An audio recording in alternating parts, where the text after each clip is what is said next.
I have been using Craigslist for years. I've used it for anything from buying and selling items to looking for jobs and getting free stuff. I have never once had a bad experience. That is until last week. I was looking for somebody to help me move because I was changing apartments. It was only about a 2-hour move, but I still needed help because of all of my furniture. I found a really good deal, which was a couple of guys that had a truck and said they could move your stuff anywhere for a flat fee depending on the length of the move. I contacted them and they got back fairly quickly with the rates. I was happy with it, and we made the agreement that they would come on the day of the move to help me. When my moving day came, I packed up all my stuff in boxes aside from my large furniture and waited for them to show up. They came right on time and in an old beat-up truck. It had no logo on it or anything, but I didn't care as long as they got the job done. It was two guys named Dan and Tom. They introduced themselves to me and we got to work. They weren't the friendliest, but they seemed like decent guys and they had everything in the truck within 30 minutes. I put some things into my car as well and we drove separately to my new apartment. Once we got there, they got everything unloaded to my new place, and as far as I was concerned, it was a job well done. But when I went to my car to get the last of my stuff, I came inside to see Tom looking through one of my boxes. As soon as I saw him, he stopped as if he didn't want me to see. I asked him what he was doing, and he told me in a nervous voice that the box looked like it was too weak and it was going to collapse. At that point, these guys were starting to sketch me out, so I decided to let them know that they could leave now. I had paid them earlier through an app, and I told them that the job was done and they could go. They said bye to me, shook my hand, and left. Then I started the long job of unpacking. I got a lot done, but still had some boxes to go through. When it got to be about 11 o'clock at night, I got very sleepy. I decided to go to bed, and I slept like a baby after the long day. I woke up a few hours later, in the middle of the night, to hear some noises inside my apartment. It was pitch black, and my eyes needed to adjust, but I thought I saw one of the boxes outside my room moving. At first, I thought it might have been a mouse, and I was thinking about going back to sleep. But then I thought I heard a man's voice speaking quietly. I didn't know what to do, if I should pretend to be sleeping or if I should confront whoever was out there. I wanted to call the police, but I didn't want the man outside my room to hear me. Then everything went quiet. I waited for a couple of minutes, and then I sat up in my bed and looked out my doorway. But what I saw when I did was the face of Dan, who was one of the movers, peek around the corner and look directly at me. Then his face disappeared. I didn't know what to do, so I screamed that I was calling the police and that I had a gun. I really didn't have one, but I just wanted to scare them off. It ended up working, and I heard loud footsteps and the men leaving. I called the police, and I also went to Craigslist to get screenshots of their ad. However, it had already been taken down. I gave the police all of their information that I could remember. Who knows if Dan and Tom were their actual names or not. It turns out when they were in my house, one of them unlocked a window and opened it slightly enough that it wasn't noticeable, but that they could sneak in through. I'm going to be careful when using Craigslist from now on, so nothing like this ever happens again.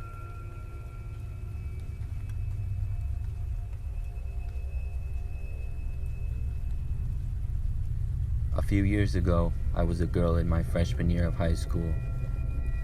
I wanted to make some extra money aside from my job of babysitting, so I looked on Craigslist for jobs.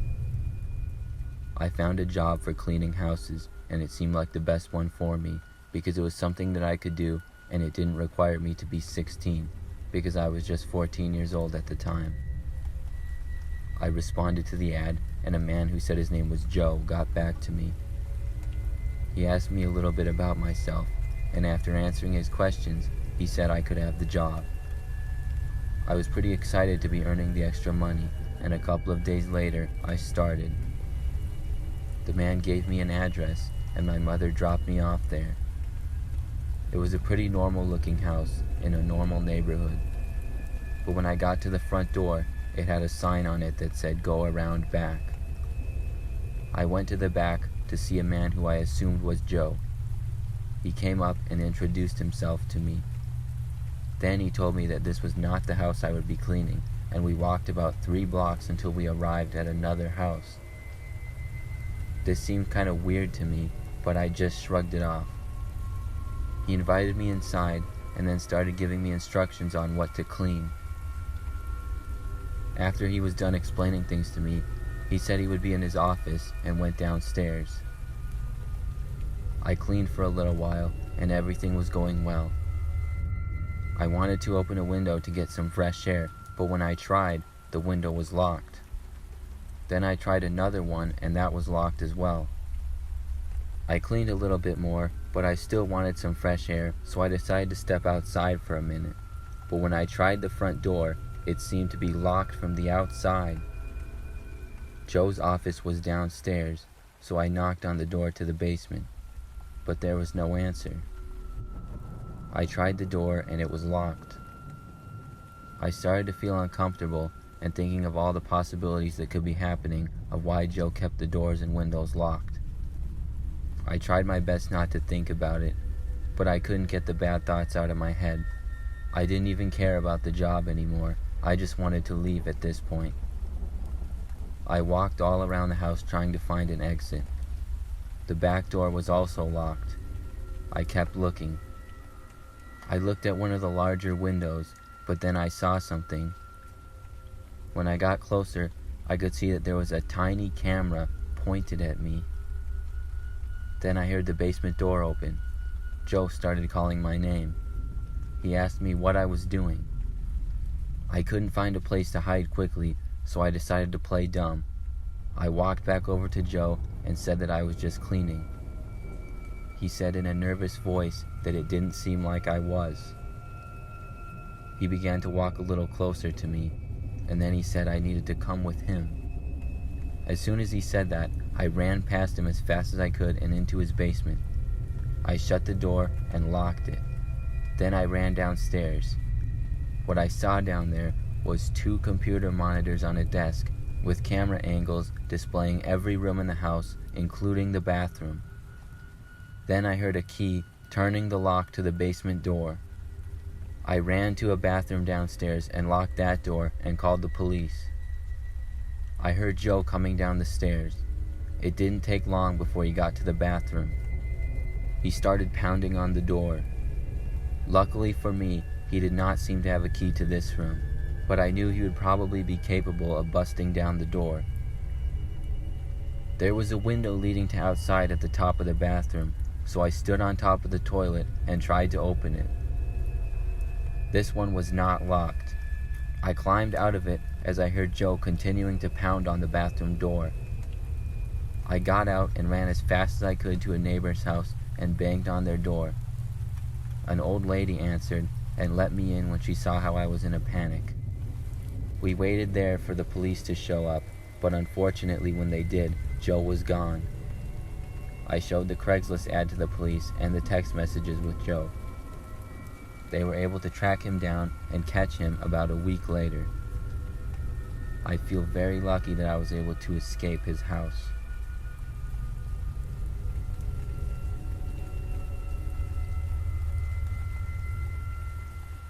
Last summer, I was in the market for a lawnmower because mine broke down.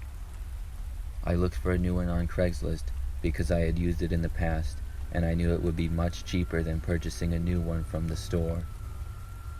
I looked for several days before a listing showed up that seemed almost too good to be true. I responded to it immediately.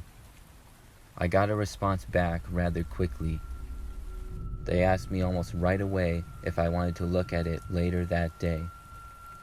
I had not expected this, but I thought why not and decided to go take a look. They gave me an address which was about 30 minutes away. I arrived at around 7 p.m. The house was at the end of a cul-de-sac. I texted them that I was there.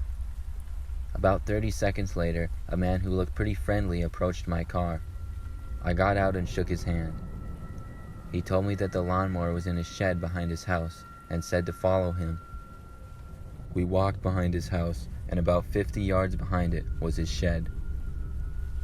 The shed was pretty small and rather dark. As soon as we reached it, the man told me to go ahead inside and he would get the light. As soon as I stepped inside, though, I felt the man shove me from behind and then shut the door behind me. When I got to my feet, I was alone in the dark shed. I tried the doors, but of course it was locked. I pulled out my phone to call the police, but I had no signal. Instead, I used it as a flashlight to look around the shed. There wasn't even a lawnmower inside. It was pretty empty, in fact. A window had been covered with bars and boarded up.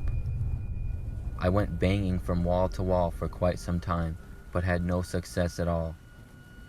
Then I looked around for any kinds of weapons I could use to try to escape, but the best thing I could find was an old piece of wood. The entire shed was probably 15 feet by 20 feet. I sat there thinking of what I should do. I remained in there for about an hour before I heard footsteps coming to the shed. I knew this would be my best chance to try to escape. I got ready for the doors to open. As soon as they did, I saw the man from before walking in. I wasted no time in charging him and hitting him in the face with my old piece of wood that I had found. Then I pushed the man over and ran as fast as I could past him. As I was running, I had reached his house when I heard a gunshot. I ran even faster, got to my truck, and sped off as fast as I could. I had no idea that the man was armed. It makes it even scarier for me looking back. When I got home, I reported everything, but the man was long gone when police arrived. I ended up buying a lawnmower on Craigslist after all, but I was a little more careful.